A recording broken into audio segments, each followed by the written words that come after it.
G'day, Mercenary Thorn here doing a quick review on the X55 Rhino HOTAS from Scitech, focusing on how well it's held up after 250 hours of Arena Commander gameplay. Now this isn't a normal review because I don't have much experience with joysticks.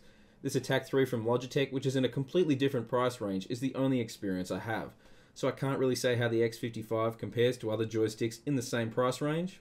I do, however, have some relevant experience with some electrical and mechanical knowledge from some of my crazy hobbies like robot combat, and I'm also studying to be a mechanical engineer, so hopefully they've taught me something useful.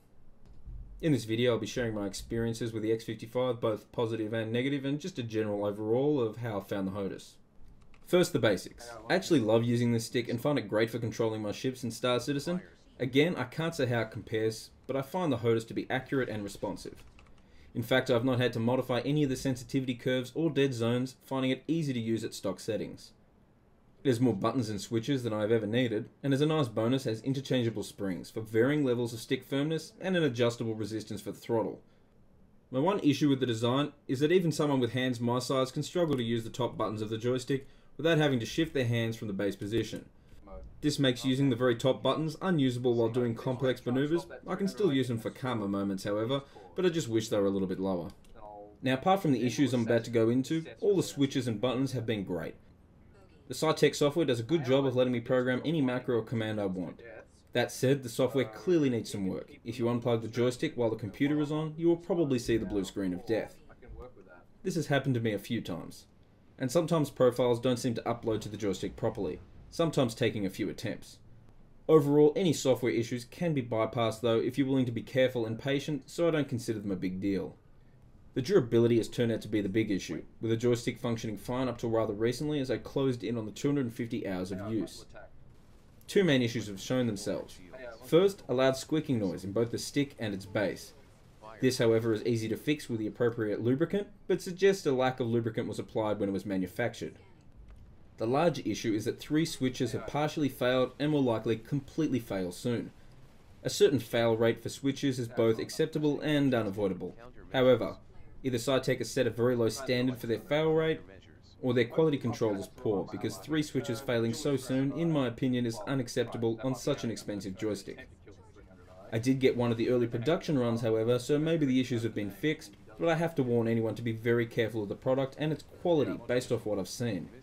I have fixed the squeaking issues, and I'm about to put the joystick in for warranty claims on the switches. I will post a video update on how that goes, and I'll link it here and down in the description.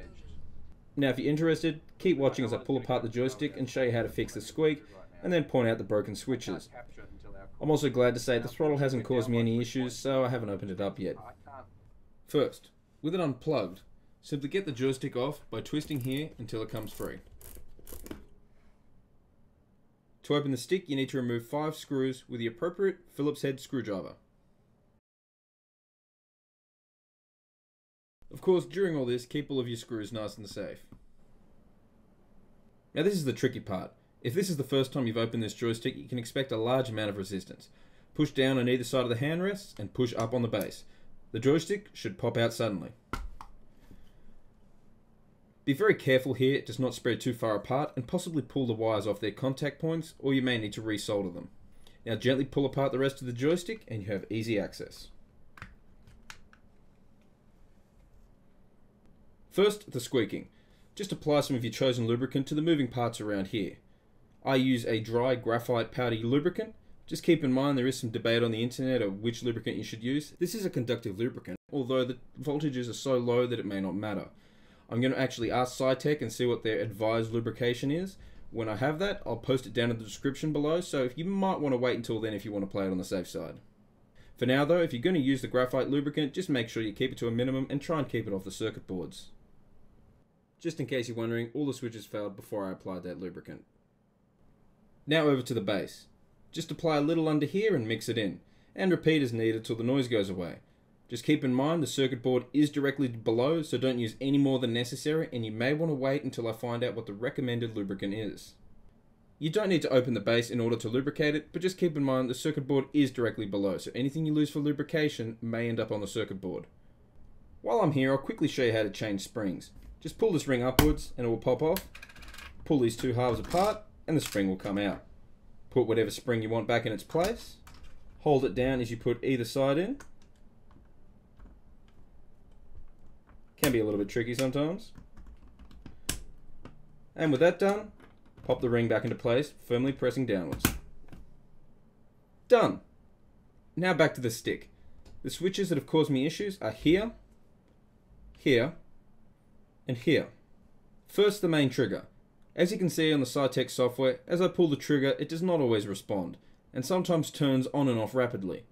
Needless to say, this causes issues when your guns do not fire as intended. Then I've also had issue with these two switches.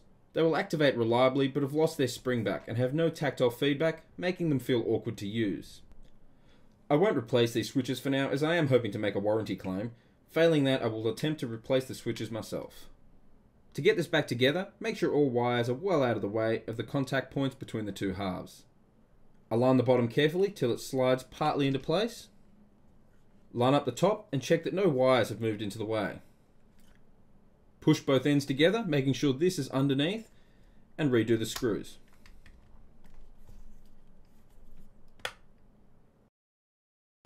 Redo the screws firmly, but be careful not to overdo it and strip the plastic. Now align the joystick back on the base and screw it in. And it should be up and running. And I hope that quick review helped you out. As I said, when I hear back from SciTech, I'll put their recommended lubricant down below in the description. If you've got any questions or comments, feel free to chuck them down below or drop into one of my Twitch streams. I'll post another video on my updated warranty claim. We'll see how that goes. And apart from that, if you want to see more videos, hit the subscribe button, and good hunting.